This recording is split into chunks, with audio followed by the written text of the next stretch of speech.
سيارة الطوارق من فولكس واجن، نعم اسمها الطوارق وليست توريج. احنا قعدنا سنين ما حدش عارف يلفظ اسم هالسيارة. طلع قصدهم عن العشائر الطوارق التي تعيش في الصحراء الكبرى، جنوب ليبيا، الجزائر، بوركينا فاسو، مالي، النيجر، حيث انهم عاشوا في المنطقة ديك لمدة آلاف السنين.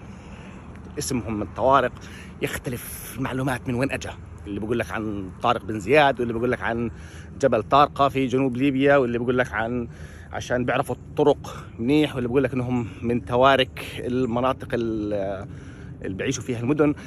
مش معروف، يا ريت اي حدا بيعرف معلومات عنهم يقولوا لنا. حتى في معلومات بيقول لك ان هم امازيغ، وهم نفسهم يقول لك احنا مش امازيغ، احنا بنتكلم بلهجتنا او لغتنا التماشق وتختلف عن الامازيغيه. يقول لك احنا نعم نستخدم نفس الابجديه اللي هي التفيناغ، لكن بقول لك الفرق عندنا زي ما تقول زي الفرنسي والانجليزي، نفس الاحرف لكن لغه مختلفه. يا ريت متابعينا الامازيغ يفيدونا بزياده، لانه فيش معلومات مضبوطه زي هيك عنهم على الانترنت. طبعا فولكس واجن سمت السياره على اسمهم لانهم صليبيين وشديدين وعايشين بمناطق حاره جدا وجافه جدا، ومعرفتهم بالصحراء زي ما فيش حدا تاني بندل عليهم. كانوا اكثر يعني صامدين ضد الاحتلال الفرنسي. لما كان يجرب بالقنابل النوويه بالصحراء كانوا قدها وقدود، وقفوا ضدهم مزبوط.